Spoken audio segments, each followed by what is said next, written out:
now. 20 seconds, okay. And today we're going to look at spiritual ascension and salvation versus evolution, because spiritual ascension You're on people's internet now. Oh, I'm on people's internet now. Okay. All right. That's good. We've got a title. And hello, wherever you are. How are you doing today? I've got my little oxygen pill, so I'm not going to be coughing today. I have a congenital blood condition that I got from King George III called porphyria, and that's why I cough, because I don't have enough oxygen. Anyway, good morning, afternoon, or evening, my friends, depending where you are. I am Emily Windsor Craig, and this is where I'm at every Saturday at 1 p.m. Pacific Daylight Time and at 9 p.m. GMT time in Ireland. And today is August the 8th, 2020.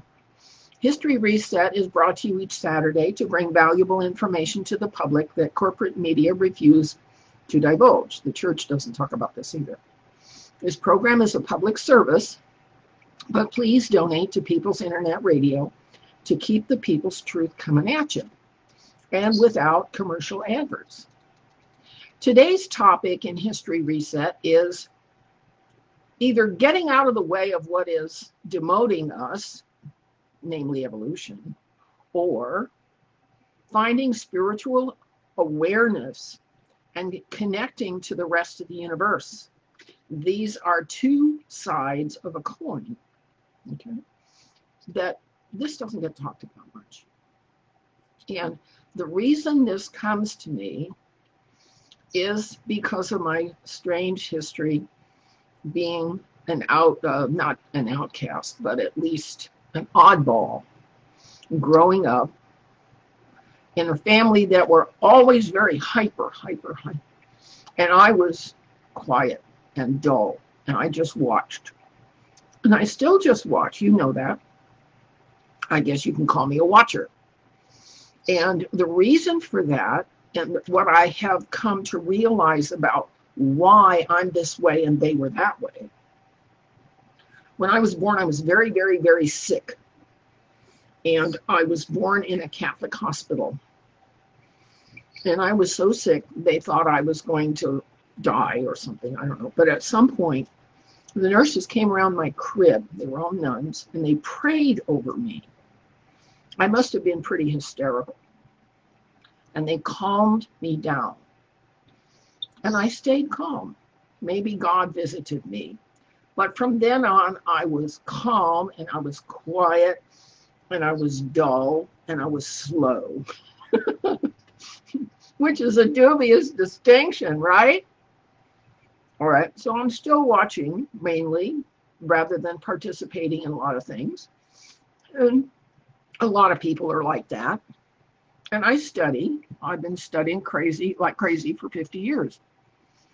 And what I've finally come up with, for those of you who are already on Facebook, you see I have the graphics there for the inverse relationship between the Schumann resonance, which we do not have any control over, versus the solfeggio. Those are frequencies of precipitation. Those are timelines. Timeline precipitates.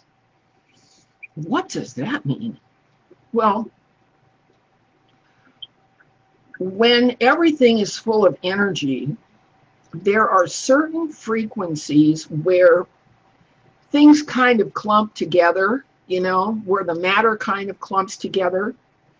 The solfeggio frequencies are where matter clumps together at certain places on the dial, so to speak, okay? So if you look at my two graphics, if you can see them, the first one is off the Schumann resonance page that you get off Mr. MBB33. Okay, he has the Schumann resonance page. And you see that the dominant frequencies of the Schumann resonance are around 7, 14, 21, and 28 hertz. Those are the ones that seem to be running most of the time. And every once in a while, there's a shock wave that goes through it. Now, what those frequencies do is set up the vibratory rate in biological bodies, okay? And it also is a time clock. That's the way it does it. It's a time clock for biochemical and chemical reactions. When the Schumann resonance goes up, chemical reactions happen more quickly, and when it goes down, the chemical reactions get slowed. It actually affects time. And when time seems to be passing very, very, very, very fast, you can check with the Schumann resonance, and you'll notice that there have been some disruptions, some big hits in the Schumann resonance. So how does that affect the points where matter can precipitate from the frequency vibrations? And all online at YouTube, there are so many videos that provide you with these wonderful tones, starting, I think, with, there's an 85, and there's a 174, and there's a 296, and a 317, you know, all these frequencies where people just kind of zone out. All right. Do they have any effect on the biology? No. They do affect the way we're thinking and how we're feeling about the way we're thinking, but it doesn't cause us to vibrate into a different point of precipitation unless it does. Now, when a person who's been vibrating at one rate all of a sudden expands their consciousness and begins vibrating at a different rate, they can actually move timelines. They can move from timeline A to timeline B. And what seems to happen, and if you've listened to David Paulides, who's he used to be a homicide detective in the police force, and he tracks disappearances. And so some disappearances are suicides, and some are homicides. But some disappearances just don't make any, and some of our abductions, okay. Some disappearances don't make sense. And there was one story he told that really illustrated this in a fascinating way. A husband and wife were unloading the car with groceries, and they have a path between a couple of buildings, the garage, the house, or whatever. And one of them went into the house, and the other one went into the garage, and then they couldn't find each other because something happened, and they missed each other. They couldn't find each other until they snapped out of it, and then all of a sudden they could find each other again. That's a timeline problem. The Mandela effect is a timeline problem. And the points of precipitation that operate very low on the scale of Schumann resonance can operate a much higher rate of mental activity than the higher rates of Schumann resonance, because the biological body can only saturate and adapt to a given total amount of vibration and chaos. And this is why these big bursts in the Schumann resonance create chaos in the weather and chaos in behavior, okay? So if you want to listen to the still small voice of God, you have to get your body vibratory rate down, down, down. Because when the body's vibrating very slowly, it can hear the higher thought vibrations. When the body is vibrating like mad due to 5G, 4G, loud music, lots of talking, distractions, stuff going on, you can't hear the higher vibratory thoughts and spirit of the divine. And this is why, okay, evolution, what evolution does is use stimuli to stimulate the organism to learn to get out of the way of danger. What spiritual attunement does is calm the vibratory rate of the body, calm and calm, so that the mind can accept the higher emanations of spirit. Why does this matter? Some people want to attune to the rest of the universe, and some other people want to keep out of the way of trouble. And that becomes the end all and the be all of their existence, to keep out of trouble and keep out of trouble and keep out of trouble. And so they are hyper vigilant, and their rate of biological stimulus is very high. And so their ability to hear the higher spiritual emanations is very limited. All right. See how this goes? So as the Schumann resonance goes up, what we can hear of the higher thoughts of the rest of the universe goes down to squat, which is exactly what the New World Order has in store for us. Their official teaching, not only is there no God, but there are no ETs. No, we're the only ones that exist here, and all we have to deal with is each other. And you better keep that mask on, okay? And you better be 6 feet apart from everybody. And you better worry about that next Dunning letter from collections, and you better worry about whether your kids are going to be in school. They want to keep you so upset and distracted that your thoughts cannot reach an amicable relationship with the rest of the universe. All right, see how that works? All right, so yes, there are disappearances because people move from one timeline to another timeline without asking permission. All right, and the Mandela effect shows up for the people who have jumped a timeline for some reason. All right, and it showed up for me when I noticed that everybody here has their headlights full on during the day. Is this some kind of new law? Okay. You notice that something is different. The words in your favorite Bible are different, or the ad is different, or the icon or the ad is different. Things change in a very subtle way. Now, if you're still inside, you can perceive these subtleties. But if you're focused on TV, radio, drama, movies, news, the stock market, the newspaper, what happened here and there and here and there, you can't be very still.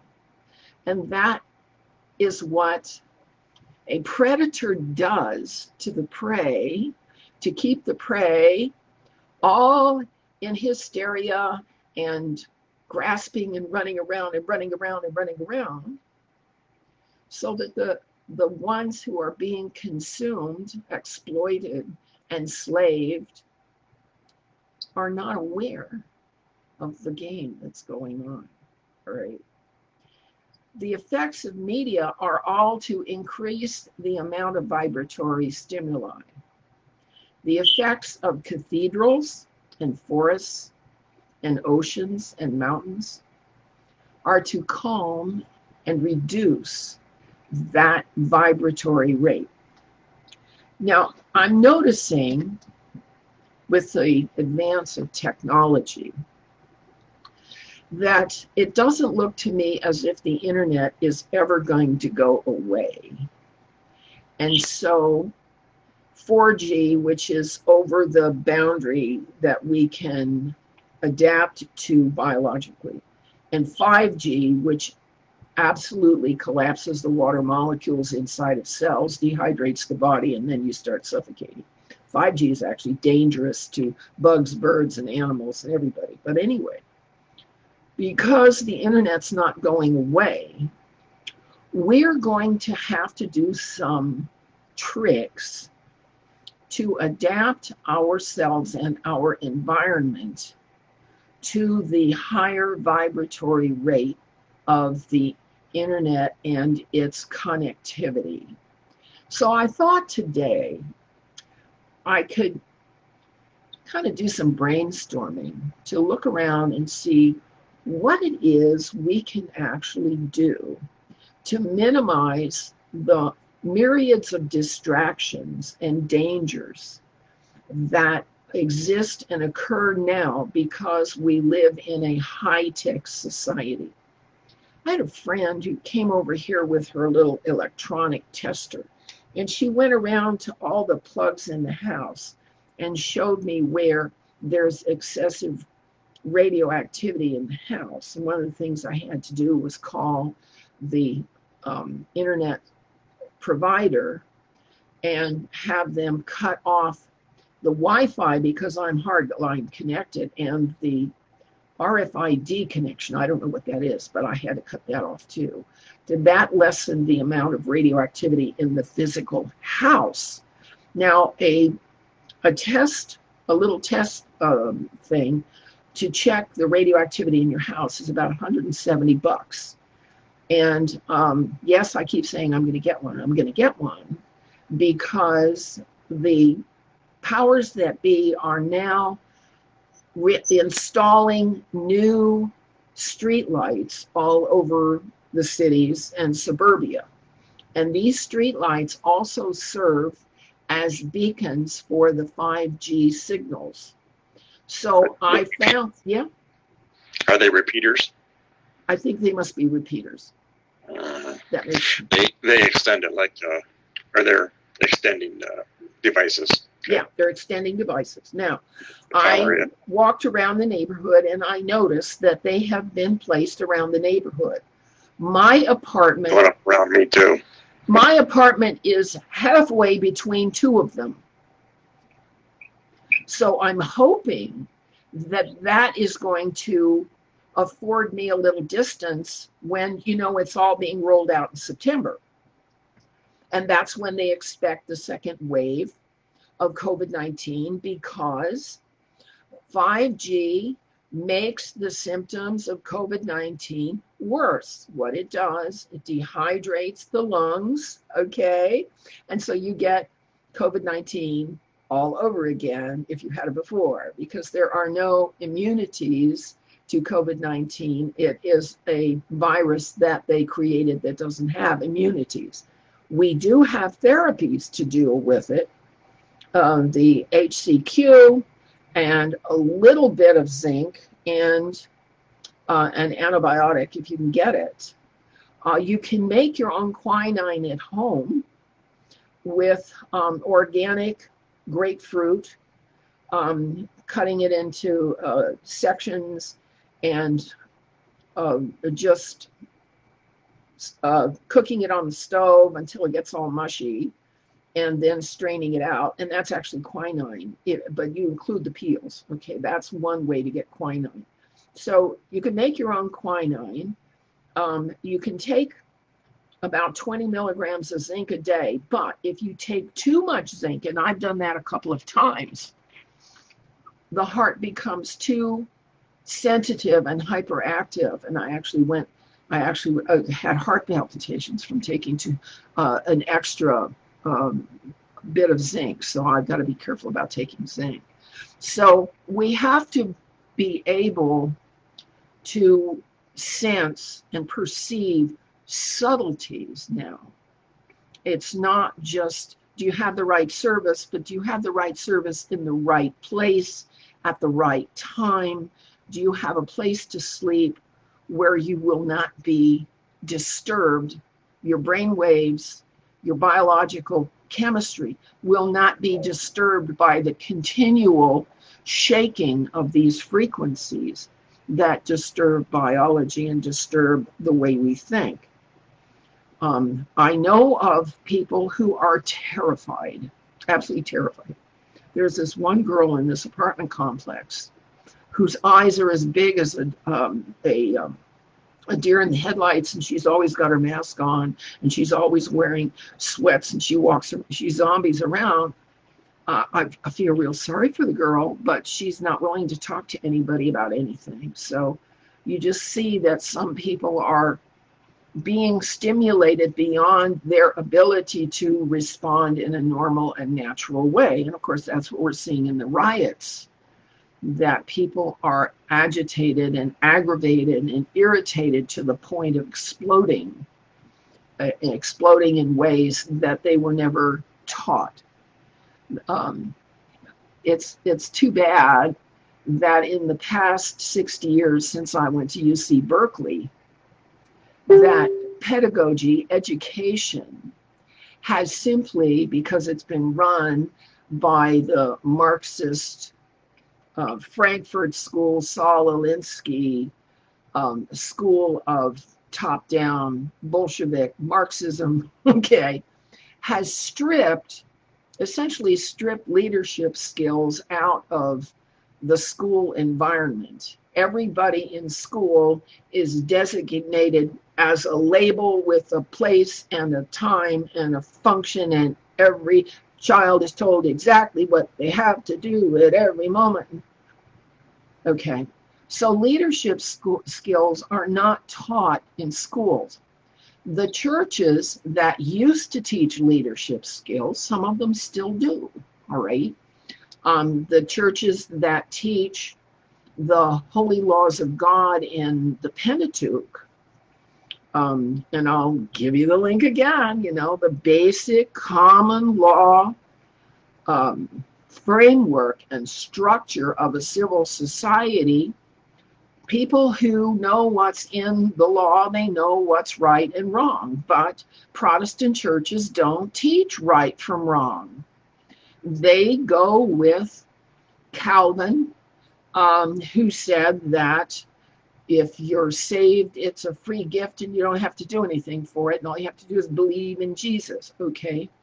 So since Calvin, a large segment of Christianity doesn't bother to teach their children right from wrong out of the holy laws of God. And many of them don't bother to teach their children how to monitor and police their intentions out of the Beatitudes of Jesus either, because they have this false belief that all you have to do is believe in Jesus. And never mind behavior. The Bible is all about behavior.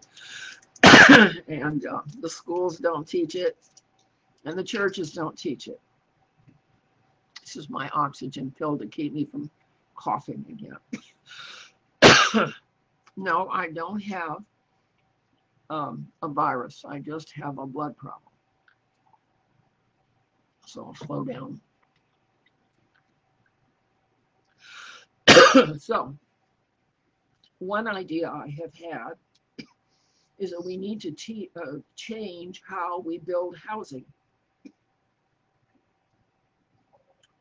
One thing people are doing who no longer want to support a single family home on a piece of land for which taxes and expenses are charged at a rate of cash flow that they just can't maintain. And so people are moving into vehicles. Now, if these vehicles are built like Faraday cages, which block all emanations from the outside, hey, that's a good idea. But if they have a 4G antenna on the top, they're climbing in the pot with the boiling water. Other people have decided to build, they're called earth ships down in the desert. And they're a house built into the side of the ground with windows on the south side and cisterns for collecting water that are self-sufficient in and of themselves because they have food plants on the inside. This is just marvelous. Too bad we didn't know this a long time ago. Now the castles are all ruins. And the castles are no good against the 5G because, like glass, they can even amplify the signals because rock, stone, has the ability to convey and amplify signals. So stone is no longer a good building material. It wasn't a good insulator in the first place, and it's even less of an insulator now. Okay. What about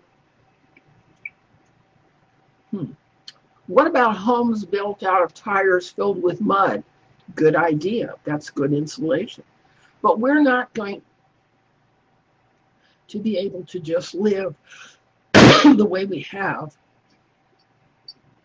We're going to have to do things differently. Aluminum siding may be a good idea. Are you okay, Emily? No. But that's what happens. That's the situation with porphyria. I'll be all right. I just have to slow down. Uh-huh. We can take a couple minute break if you want. Yeah, let's take a little break. I'll walk around. Thanks. All right.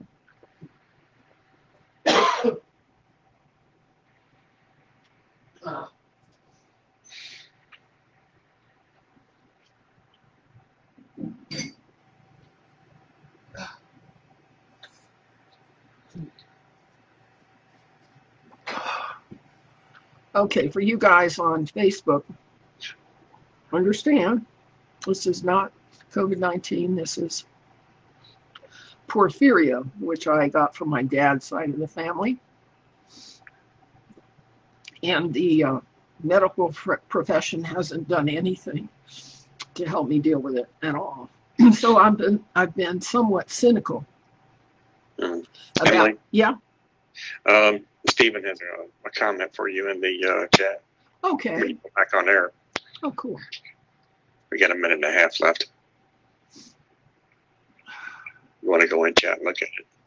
You can be a bad person all your life, but if you repent on your deathbed, then all can be forgiven.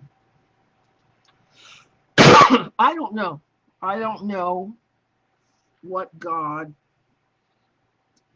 or how he judges on our works. That is the expression in the book of Revelation that describes how humans are judged. Back on air?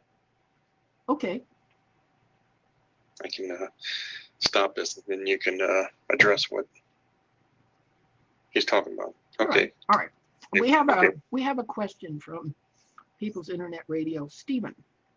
And he says, there's a common thought that you can be a bad person all your life, but if you repent on your deathbed, then all is forgiven and you can enter the kingdom of heaven. Well, in the book of Revelation, it says in a couple of places that the judgment of humans is based on the works. Okay? That doesn't say behavior. That doesn't say outcomes. It doesn't say intentions. It doesn't say wishes. Okay? So, as far as I'm concerned, judging someone else's soul is too iffy for me to get into. I know a lot of people who intend and who believe and who wish that they are bad people. And they do some really stupid stuff, okay? They do very stupid stuff. They hang on to a lot of anger and grudges and even hatred. and they consider themselves to be members of the church and good people. So I'm not, let's just say, I'm not in a position to have an opinion about that. It is a matter of the angelic and cosmic hierarchy to judge souls. Souls are judged by their works and also by their auras, because you can see everything about a person's modus operandi by their aura. You know, if they're all yellow, they're irritated. And if they're red and orange, they're sexually aroused. And if they're blue or purple, they're head tripping. But what does that say about the outcomes that they are producing by the behaviors and the attitudes that they exhibit in their life? That's too complex for me to know. I'm too slow to know that. Okay, so I don't know about somebody who, what did they do all their life that was bad? Was it really bad, or was it just half bad? You know, it's hard to say.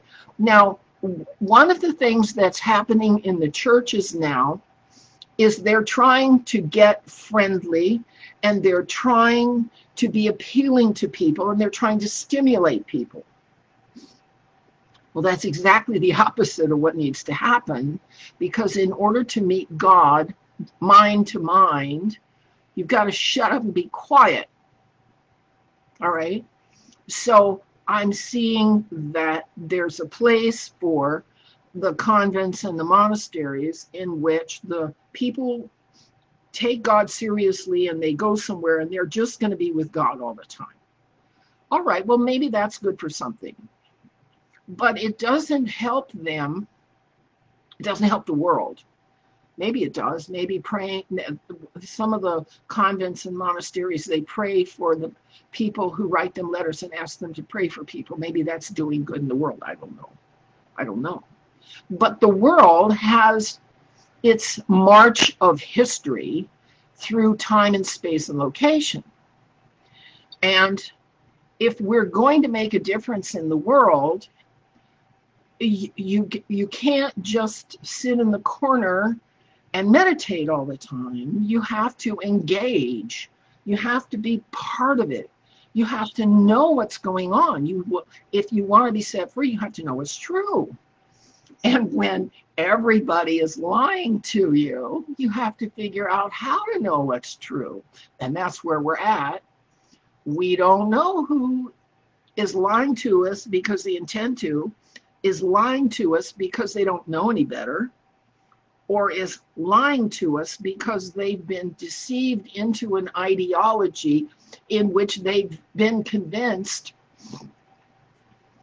of something that was never true, but it's part of the mythology, part of the ideology to believe stuff like that. Like some violent people in some religions believe that if they murder enough others,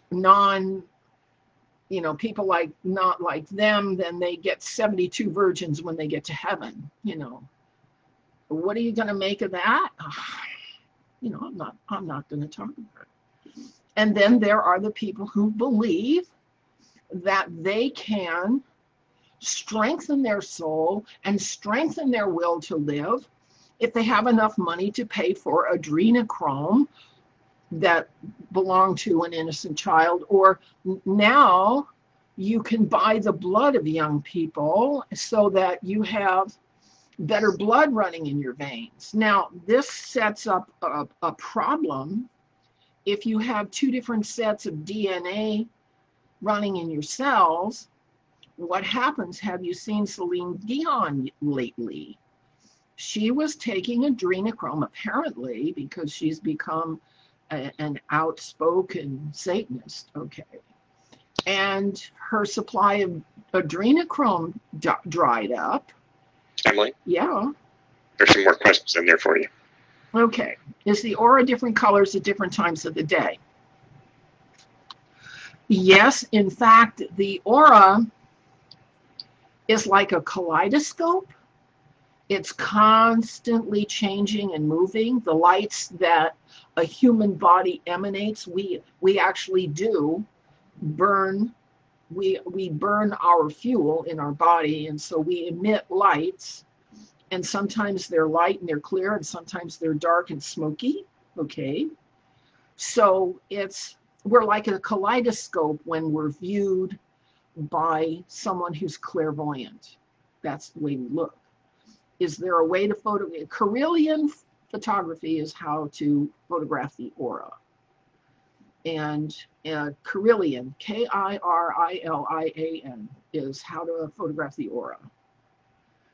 And 72 virgins. You see, that's a kind of dogma that, because I've grown up in the West, doesn't make any sense at all. I can just be astonished that anybody could think that way, because the characterization of a virgin is that she has no experience with energy exchanging with a man to either conceive and bear a child, or in complementarity with him dealing with some difficult challenges. And any man who's stupid enough or crazy enough to want to take on 72 virgins who don't know anything about anything would have to be seriously disabled in the brain department. That's not a real sensible thing to want to do. And it meant, okay, a virgin meant an unmarried woman, but understand how unmarried women were cloistered and kept in the house and covered up and not allowed to venture very much. Okay. And it's only men who get the 72 virgins. Tell me if I would want 72 16-year-old virginal husbands. I'd rather have my teeth worked on, okay? No, thank you. I'm not interested. It wouldn't even be a nice idea, all right? Okay, so we have to look at how we are going to get away from what is killing us and making us weak and destroying our family's bloodline. How do we get away from all the bad stuff? And I have found, in my experience, the way I do that is embrace the stillness and the quiet and listen and watch. I got rid of the TV in 1997. I stopped reading novels and fantasies and fiction when I went to university from 84 to 93. I just simply stopped reading fiction.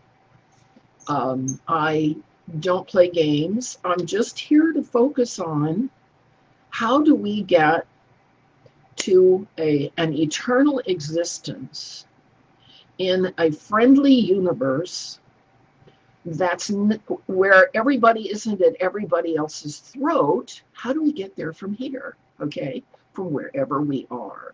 All right. Now, that's what I'm working on, is how do I look forward to a future that makes sense?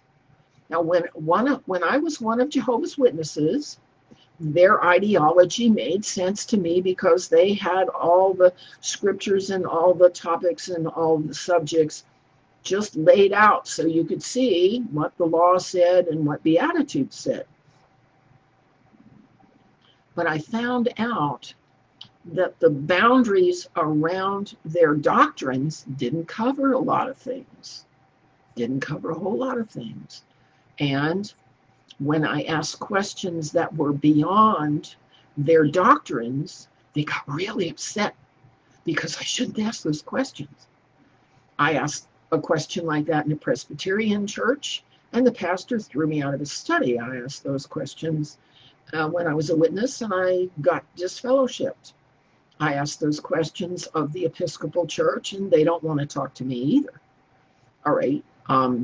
I can ask those questions in the Catholic Church because, for one thing, the Catholic Church takes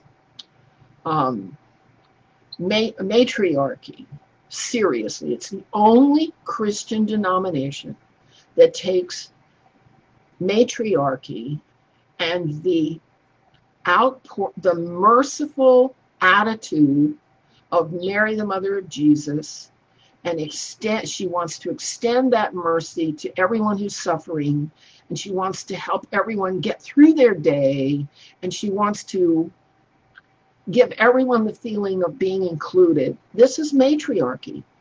And the only place I can find matriarchy is either in the Catholic Church or among the Picts and pagans. And I'm sorry, but I don't relate to the pagan rituals and the pagan mysteries and stories. So right now I'm stuck between churches.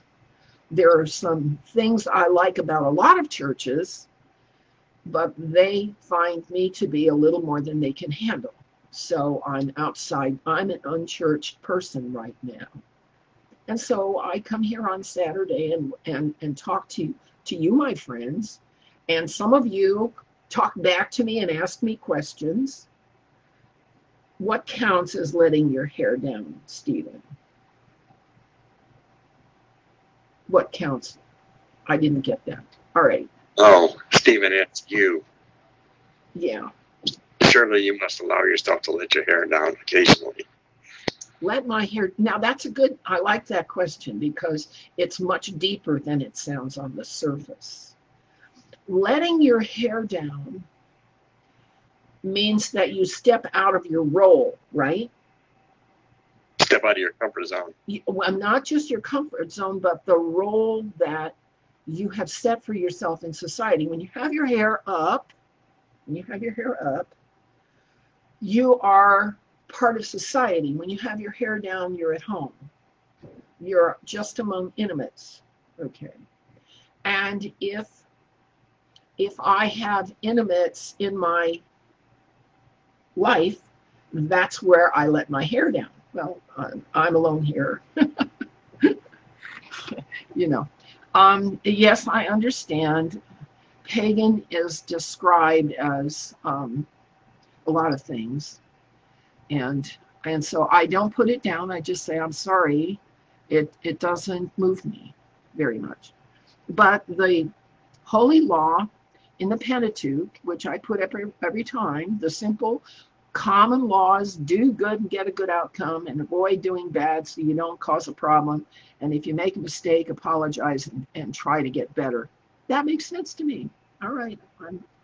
And realizing that the universe is intelligence. It doesn't just have a little bit of intelligence here and there. It is intelligence. The universe has its own consciousness.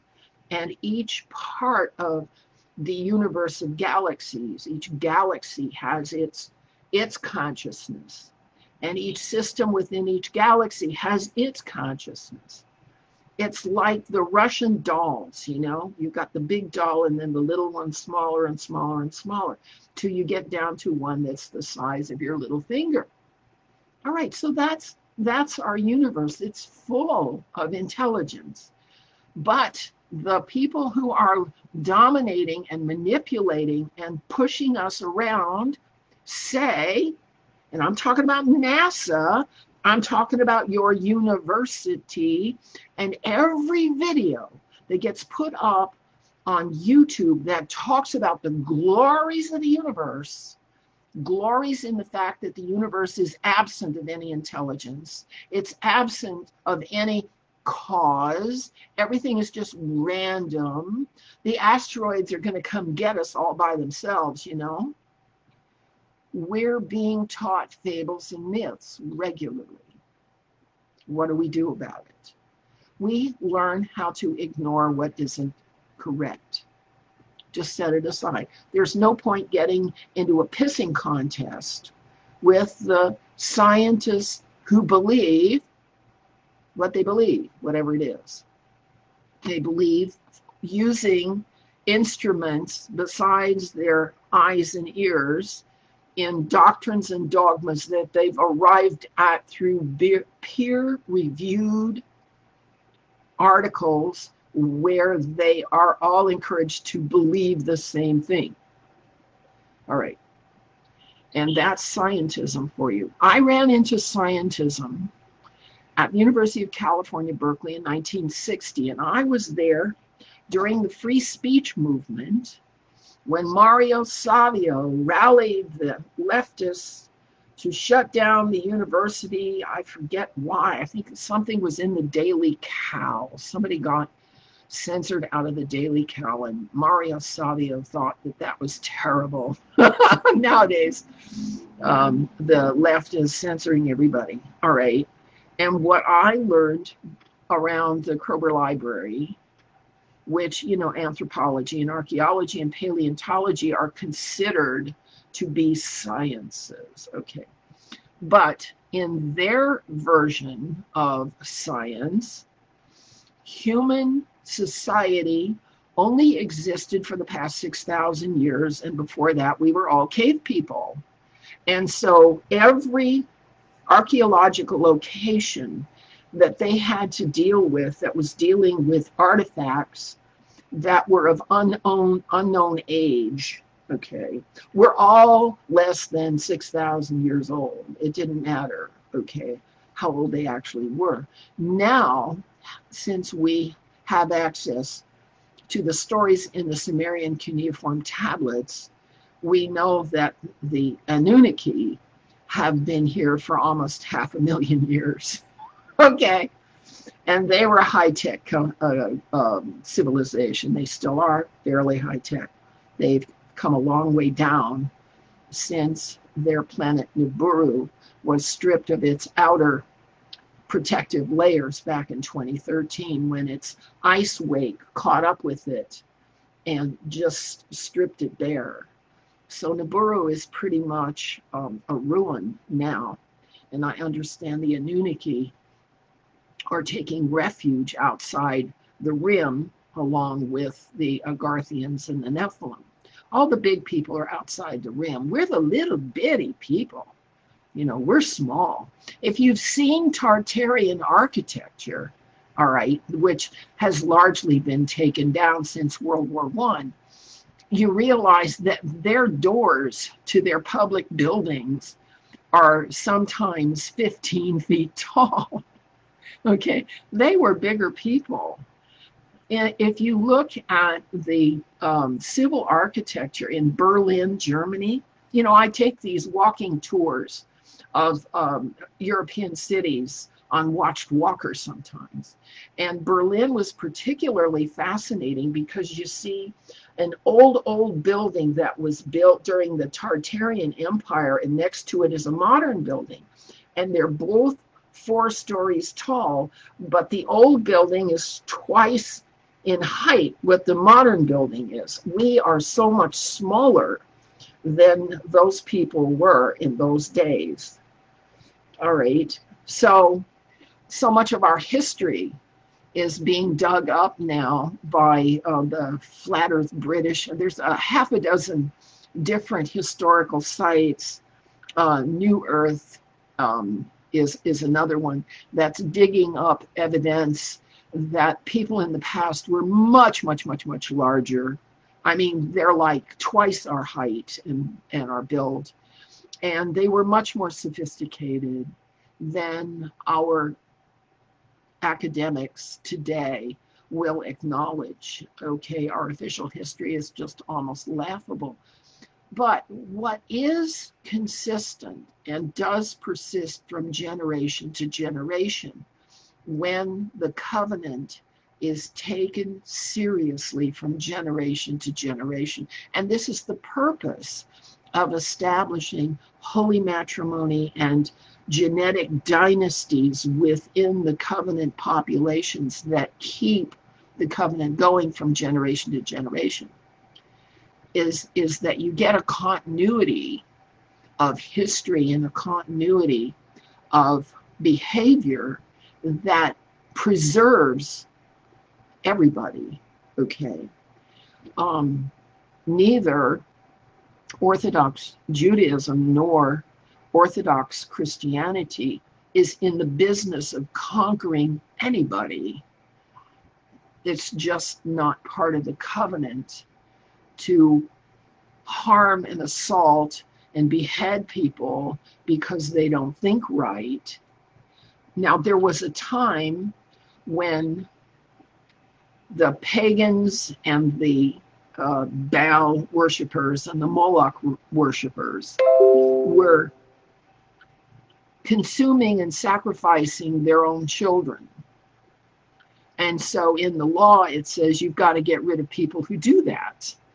I understand we are living at a time and in a generation when the practice of satanic mind control and trauma-based mind control and human trafficking is now being interdicted, okay? And the hope is that that process will result in a cleansing of violence and cruelty out of our system. And this is what the Democratic Party has a blind eye to. They don't talk about it. They don't bewail what's happening to the children or the number of children that are missing or how children are being enslaved or exploited. They don't talk about the suffering of the children and women involved in sex trafficking. And Mr. President Trump is talking about getting rid of those practices, and he's being attacked by those Democrats who have nothing to say about child sex trafficking. And some people are having a hard time deciding whether they want to support President Trump's efforts to get rid of the child sex trafficking and torture and murder and the cannibalist restaurant in Los Angeles, and there's another one in Tokyo. Okay, we have cannibals among us now. What are we going to do about that? Are we going to let that just go? Just let it, don't bother it? All right, so when the Bible says you have to get rid of people who are sacrificing and torturing and eating children, maybe the Bible is really serious, worth considering as probably the only thing you can do about that, because it's disabling families from keeping their family dynasty going from generation to generation, who do wish and intend and consent to live by harmless and decent and honest behavior. You see what I'm saying? But it's amazing to me the number of people who oppose and affront and ridicule President Trump for his efforts to clean up and drain the swamp. You notice how the Department of Justice under Mueller and Comey and that whole cabal of high officials has stonewalled and prevented the Wiener laptop and the charges of child sex trafficking against so many in the cabal, prevented those charges from ever having seen the light of day. Well, who's doing that? It's the inner workings of the FBI and the Senior Executive Service and the Department of Justice, who manipulate all of that paperwork to keep it from going anywhere, all right? And what happened to the police officers who debriefed what was on the Wiener laptop? They vomited and they got sick, and some of them died. They couldn't stand what they'd seen. All right, but has it been prosecuted? No. Has 911 been prosecuted? No. Has Oklahoma City 95 been prosecuted? No, there have been these series of disasters and false flag events that have never been prosecuted. And the Democratic Party just seems conveniently not to think that there's anything going on that they need to look at. Now, I'm not inclined to even believe what they say to me anymore, because people who refuse to see what's true are not credible. They're not credible at all. All right, so we may have to change our architecture in order to protect ourselves from the electronic radiation that the high-tech people want to persist. We're going to probably, in order to have food to eat, we're probably going to have to grow our own, and maybe even under glass. We may have to, because of the high-tech revolution in determinism and in top-down diktat, we may have to get as far away from the technological revolution as we can, and at the same time adopt and adapt our own technical techniques to create an ecosphere, a living environment that is safe and secure against what? Okay, we're not even told what. Okay, we're told there are no ETs and there's no God and there's no anybody but us. And we're supposed to believe that. NASA thinks we'll believe it. You know? Are we about done? Hey, we're about done. I'm amazed. You see, I kind of get out in the middle and then I recover. And so, yep. So that's where it went today. How do we get there from here? You know what happens if you move to Stephen Fairgree? You know what happens if you move to 5D? You know where 5D is? That's in the Schumann resonance around